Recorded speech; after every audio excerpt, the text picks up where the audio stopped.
Welcome back to New York City, everybody. I'm Coach Todd, and I'm here today with Coach Sara of Sara Fitness. We're right here in Chelsea in New York City. We are going to be working on some mobility work. So we've gotten a lot of requests about people requesting some mobility, specifically when it comes to hips and it comes to shoulders. So Sara, in my world, is an expert when it comes to mobility. So I came here today. Honestly, I don't know what we're going to do. She's just going to walk me through it. So we're going to go through this experience together. It's going to take about 20 minutes or so, and we're mainly going to be focused on our hips. So, like I said, I don't know what we're doing. So with that being said, Coach Sara, everything's in your hands. Great. So your hips, you have a lot of different muscles that act on your pelvis and your hips. The muscles in the back are your hamstrings, and then your glutes. In the front, we have your hip flexors, and then on the inside, we have the adductors. So we're just going to hit some stretches to target each of those areas. So the first one is going to be a hamstring stretch. Love it. So I'm going to have Todd step into kind of a staggered stance here. Perfect. And he has his left foot forward, half lifted. He's going to soften his right knee, lift up the toes of his left foot, keep that left leg straight. And now this is really important. He's going to keep his back completely flat and start to hinge forward at the hip, only as far as he can before he feels his back start to round. And then he's going to gently come up out of that. Good. And we're going to go back and forth through that a few more times. So the reason that it's really important to keep your back flat while you're doing this is because these hamstring muscles back here actually attach to your sits bones, which is, your pelvis is shaped like a bowl, and those are kind of the bottom bones there. And if you tuck your hips under, then that's actually going to shorten the hamstrings. We're going to try to lengthen the hamstrings here. And if you're tucking the hips under, you're also rounding your back, and that's going to stretch your lower back muscles instead of your hamstring. This is very different than how I would normally do this, for sure. I definitely just go for yes. This. And do you feel the difference in the stretch when you have a rounded back versus a flat back? I can get much lower. Yes. For sure. Is there another difference you're referencing now? Do you feel it more in your hamstring when you keep your back flat? When I keep my back flat, yeah, because that's the limiting factor. So all I'm thinking about is pushing my butt back, and nothing else. And so right here is where it really starts to get tight. And if I kind of hang in there, keep pushing, stay calm, I can get lower, but it is just all hammy right here. Yeah. And over the course of like 5 to 10 reps of that, you'll probably start to notice an increase in your range of motion. So Todd's going to switch sides. One side is usually not like the other. Most things in life. It's going to take me a couple reps here. Yep. And with this one, you can also play around with your foot. So if you want to point your foot like that, yep, you might feel it a little higher up in your hamstring. And then if you flex your foot, you might feel a little bit lower down and a little bit more in your calf. And both of those things are okay. So pointed foot is more challenging for me than having it come up. So for me, I don't know if it's that the means opposite, okay. But I also have really tight calf muscles, so it's okay. Great, so that's going to be our hamstring stretch. Next, we're going to go to the front, and we're going to stretch our hip flexors. So for this one, I'm going to have Todd get into a lunge position. And we're going for about 90 degrees in the front knee and 90 degrees in the back knee. You don't want to be too much further than that. And before, I was asking for a flat back position. For this one, I'm going to actually ask you to tuck your hips under. That's great. And then keeping that shape without sticking your ribs out, you're going to slowly start to shift forward. Exactly. Good. And then shift back out of it. And relax your glutes. And then keep going through that. So you're going to tuck the hips under, and then keep that shape. So this is kind of that hollow position that you talk about. And then shift back out of it. Good. And you're going to keep going for about 5 reps here. And you should feel this here in your hip flexor. You might also feel a little bit down your quad, which is the front muscles here. Fun fact, one of your hip flexor muscles is also a quadricep muscle. Crosses the hip and it crosses the knee. Check that out. That is your rec fin. So I definitely have done this lunge before. I have never tucked my hips and done this hollow body. We do a lot of hollow body work. It's in the workouts, it's in the warm-ups, so hopefully we're familiar with that. So getting into that position here, remind me again, if you just said it, why that's important, tucking the hips before I then start going forward. So your hip flexors obviously flex the hip, right? So if all I'm Flexing, doing closing. is just arching like this, Right. then I'm not actually getting that full hip extension. So I'm trying to do the reverse of flexion, I'm trying to extend. So in that hollow body position where I'm tucking the pelvis under, I'm actually going to actually stretch the hip flexors. If I don't do that, I'm going to end up just stretching the quad. Gotcha. Yep. Also though, just like the last stretch we did, holding this position reduces my range of motion significantly. Yes. And that's fine. A lot of us associate with deeper as being better. Right.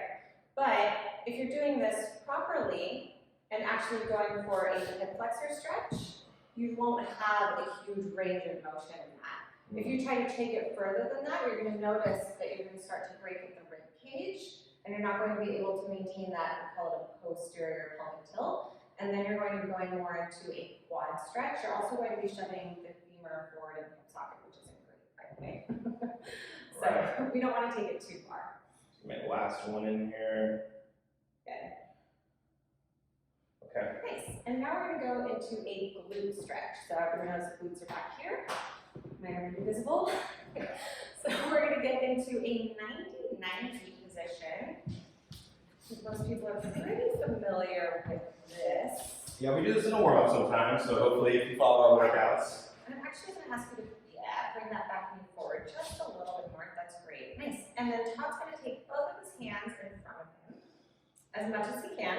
Before we do this, I would say, almost always when we do a 99, I end up falling out of it because I get some sort of cramp. Get some hip cramping back here. So we'll just see what happens, but if that happens, I'll take over. no immediate concern, yes. Hands in front of All me. right, hands in front. Breath into your nose. Exhale, slowly start to hinge forward. Same thing here as the hamstring stretch. We actually want to try to keep the back relatively flat. And then you can press back up out of it. So we're going to keep moving in and out of this, and that might help reduce any cramping issues that you get. Is not just doing a static hold, but kind of gently starting to move in and out of it, taking the range of motion a little bit further each time, if you can. I am one breath away from cramping this entire time, so I'm hanging in there though. Good. And then if you can, with this one, so this is a modified pigeon pose. And the idea is that you start to extend the back leg behind. So if you start to straighten your back leg a little bit, yep, good. And then same thing, a few hinges forward, lifts great, and then pressing back up out of it. And you might not be able to extend your leg at all, and that's totally fine. And press back up out of it. And we'll go one more and then see if Todd can take it a little bit further. Good, and then press back up out of that. Good, and now Todd, if you can, see if you can straighten the leg all the way and turn the toe down to the ground. So your knee turns down to the ground. Good. That is pretty good, TBM. What? Good, nice. Good. And you might not be able to hinge forward at all. That's okay.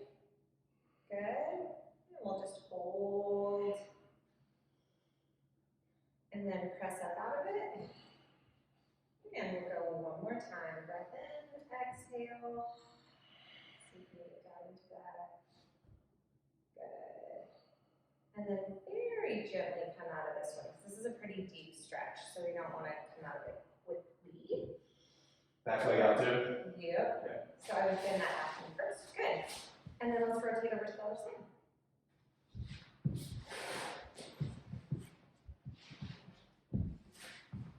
That's smooth transition. What? Not my first Looks like time. you've done this once or twice before. Good. So and hands are going to be in front of you. Good. And exhale, start to hinge. Good. See if you can keep your lower back a little bit more straight. That's it. Good. So you might not have quite as much range of motion. That's okay. And then pressing up out of it. Good. And exhale, hinge forward. Good. And back up out of it. And don't be afraid to use your breathing as you're doing stretches. Deep breath in through your nose, exhale through the mouth. Oftentimes help you let your muscles relax a little bit more and relax into a stretch a little bit more. Good, and then let's see if we can extend that back leg a little bit behind you. Good, and keep that 90 at the front of me. There you go. And same thing, we'll take 3 breaths, do 3 hinges. Nice, good. And gently pressing up out of it, good.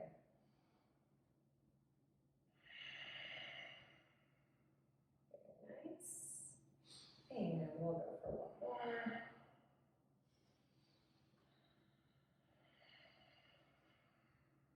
Good. And then let's see if we can extend the back leg all the way behind.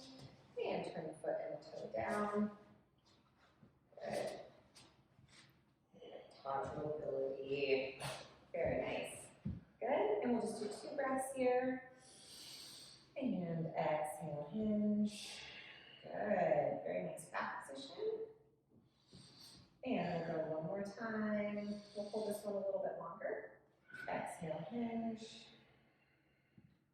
Good. And hold. Nice.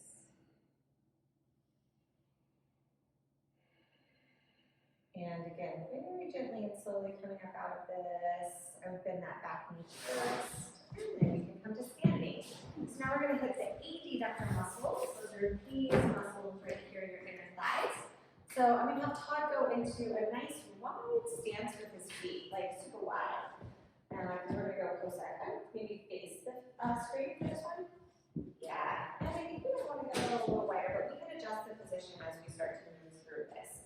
So I'm going to have Todd go to the right first. This is basically a Cossack stretch. So I'm going to have him bend over and put his hands on the ground. On the left? Nope, just straight down to the middle. Oh, straight down.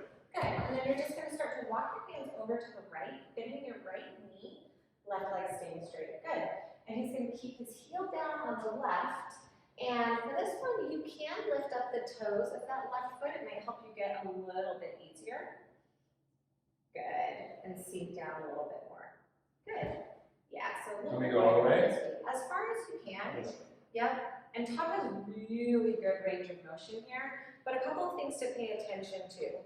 This heel down, these toes can come up, but also really important that we keep this heel down on the leg that you are squatting towards.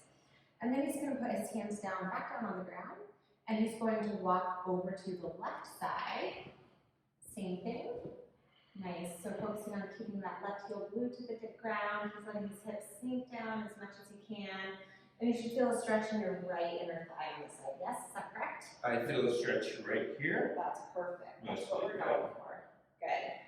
And then hands down, walk it back over to the right. Good. Nice. And over to the left. Todd has very flexible adductors. What? I don't know how that happened. It might be more flexible than mine. I doubt that. Highly. And then to the right. So I feel like for this stretch, Mm-hmm. I've seen it like this, Mm-hmm. and then I've also seen it like this. Yes, you won't get as much range of motion with the toes down. Okay. If you were doing an actual Cossack squat, I would ask for the toes to be down if it's a loaded movement, but for the stretch, we'll get a little deeper into the stretch if those toes are up. With Gotcha. a little bit more range of motion. That makes more sense. Okay. Neither is wrong. Good. One more time over to the left side. That's great. Good. Now, I'm going to have you come to the middle. And now we're going to turn all of this into a little bit of a dynamic flow. So Todd's going to walk over to the right. So Cossack to the right. Perfect. Nice. Now, he's going to pivot face the right leg, so he's coming into a deep lunge position with his right leg forward. That's exactly right. And you can put both hands down inside of the right knee. Good. You're going to drop the left knee down to the ground. That's exactly right. Good. Keep your hands up. Good. Tuck your hips under. Give me a little bit of a hip flexor stretch there. Yep. Good. Both hands down on the ground. Nice. Hips stay tucked. You're going to let the hips go. Okay. Good. And now you're going to take your right arm, you're going to rotate and reach for the ceiling.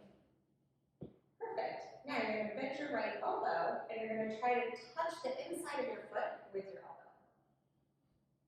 That's right. Very good. Now you're going to place your hand down, and you're going to walk yourself back to a hamstring stretch. So you're straightening the right leg and sitting back on your left heel. That's exactly right. Good. Should I be? So you can put your hands down Okay. on the ground and lean forward a little bit. Good. And then just try to square your hips up. So you're putting a little bit more. That's it. Good. Nice. And then you're going to walk back forward to your lunge position. Good. You're going to pivot back to the middle. And now you're going to co-sack over to the left. And we're going to do the same thing on the left side. Good. So place the hands down. Pivot and turn. Get hands down first. Okay. Pivot, turn to face your left leg. That's right. Drop the right knee. Good. Lift your torso up so you can take your hands up. Try to tuck that right hip under. Give me a little hip flexor stretch. Nice. And a little glute squeeze on that right, which you can see Todd doing very nicely. And then place the hands back down in between that left leg. Good. Take the left arm, rotate and reach for the ceiling. Good. Bend the left elbow, bring it down to the inside of your left foot. Nice. Place the hand down. Walk yourself back to a hamstring stretch, and you can just keep your hands on the ground for this. That's exactly right. Try to keep those hips squared up. So just a thought of rotating your hips to the left.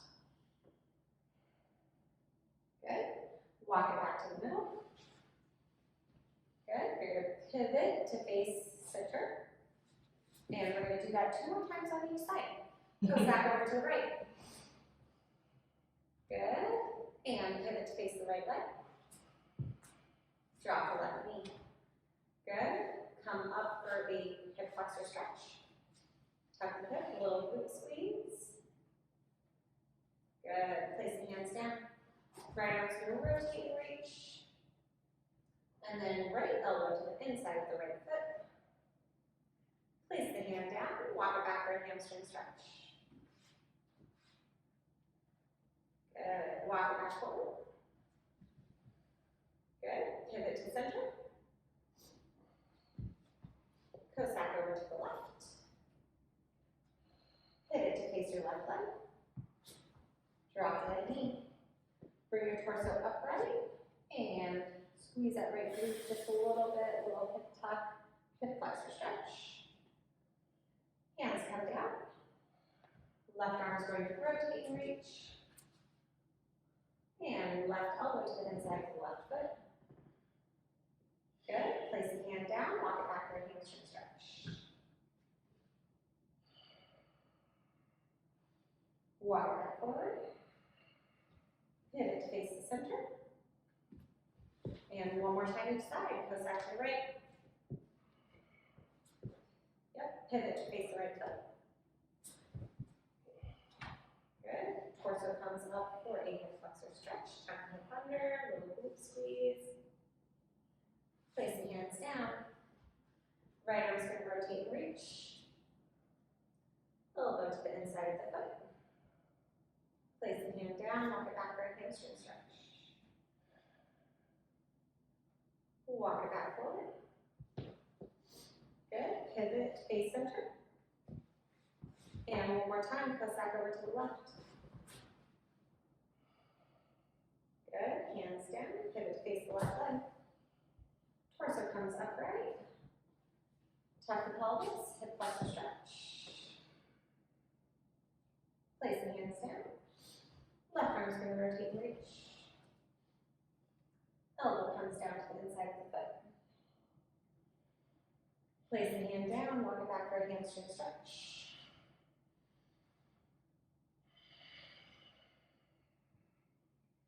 Walk it forward. Good. Pivot back to center. And slowly stand up. Good. Throw a sweat on that. How do your hips feel? The hips feel great. Nice and loose. Ready to do some squatting? Ready to do some heavy squats. That's great. So we were doing the 90-90, and then we kind of did a modified pigeon. Well, the 90-90 is a modified pigeon. We brought it into a full pigeon as you were extending the leg behind you further. Right. So I don't find a lot of value when I try to do pigeon by myself, like in a normal setting. What I would normally do is grab a bench and do an elevated pigeon, Totally fine. and I get a lot more value out of that. Great. What's the difference? Do you know off the top of your head? Put you on the spot. I would have to think about that one some more. So you can watch me, I'll show you. So if Do you find that you get a deep, oh yeah, you're definitely going to get a deeper stretch here. Like if I did this on the ground, I wouldn't even be able to probably extend my back leg, let alone start to get into that. But Where when I set up with this bench, I can see next upright, I can kind of like start doing different things, pulling towards me and whatnot. Like I feel like I get a lot out of this when I do it on the ground. I don't feel as much, which is maybe just so everyone's different. So. I also find that this is a much more challenging position to achieve if you don't have good hip extension. Yeah. So for me, my quads are super tight, so that's going to really prevent me from getting into that fully extended leg back here because I don't have proper hip flexor mobility. So this takes that back leg out of it. Sure. Okay. It's also really hard for me to square my hips up. In this position, it's going to be a lot easier for me to get a square up hip here and get both hips to face forward than when I'm on the ground. Yeah. Yeah, I mean, there's like. So I'll feel it a lot more in my glutes here. Right. Feel it more here in the glutes. When you're doing it on the ground, you're feeling it more where? It's just a more challenging position to achieve. Because it requires mobility in other parts. Correct. Yeah. Yes. Yeah. So if you tried pigeon on the ground, it's been really challenging for you. Maybe this is the next option for you. Absolutely. Some sort of elevated surface. It doesn't have to be a bench in the gym. It could be a coffee table. It could be a couch. It really could be anything that you have at home. What I love about this is like I can be a little more passive in the stretch. So I can I don't know, if I'm watching TV or something, I can set up. I can do it. I can hang out there a little bit. And it doesn't feel like I'm dying, but at the same time, I do feel it starting to open. Yeah, there's a lot of other glute stretches too that you can do. You can do one up against the wall. That's a little bit easier for a lot of people. If you find a 90-90 position, and then cross the leg over, then roll the tailbone down to the ground to create a little arch in your lower back. And then you can use your hand to gently press that knee away. You can also make this like a contract, relax stretch. So here, if I press my knee into my hand, I'm contracting the muscle, hold that for about 5 seconds, then I relax, and then I gently push the knee away, and I can get a little bit further into that stretch. Press the knee into my hand, contract, and then gently press that away. So that's definitely another option. You can do the same thing seated. But you won't get the contract relax. So I can cross the foot over here, and then same thing, I don't want to be rounding my back. I want a sense of rolling my tailbone down to the ground to create a little arch in my lower back, and then gently pressing the knee away. So another option there. You can do it laying down here this way. I'm sure many people have done this. I find it against the wall is a little bit more effective though. Yeah. So there's a lot of options. I know personally, so the cues you're giving me today, I can understand and I can move, but certain things like tucking my tailbone, I don't think many years, if you would have told me that, I would have really understood. It's a very small, I don't know if nuanced movement is right, but it's challenging for a lot of people to figure that out, particularly when you're watching videos like this. So you are here in New York City, right? Yes. So you have a studio here in Chelsea, and you have weekly mobility classes. Is that right to call it? I call them mobility and stability. So we do about 30 minutes of stretching, and then we do another 30 minutes of kind of what I call stabilizing exercises, or also kind of like movement correctives, more kind of like physical therapy type exercises. So we're working on stretching our muscles, but you don't just want flexible joints and long muscles. You want for them to also be stable, especially if you are a weightlifter and you're going to be going under load. Nice. So we do a little bit of a combination of those. Yeah. So if you're in the New York City area and you're into this, we love being able to provide videos for sure. So first off, regardless of where you are, if you like this content, you like this video, if you would like to see more hip mobility, or maybe we're talking about doing some more shoulder mobility, leave a comment. If we get a bunch of comments on this video, we'll make another video. And then if you're in New York City, come see Coach Sara. If you go down into the description, the link to her website and all that information is there, as well as the weekly schedule. Did you have anything else that you wanted to add about this for today? Nope. No, that's it? That's it. All right, so with all that being said, thank you for spending the past 20 or so minutes with us. We have workouts that we upload every week here. There are 10-minute ab workouts, there are 20-minute bodyweight workouts, we have 40-minute one-weight workouts. There's over 60 hours of working out that you can do by our workouts on the channel. So since we upload new videos every week, please like this video and then subscribe to the channel, and then you'll go ahead and you'll get notifications whenever we upload new videos. With all that being said, I'm Coach Todd. I'm Coach Sara. And we're going to see you next time. Peace.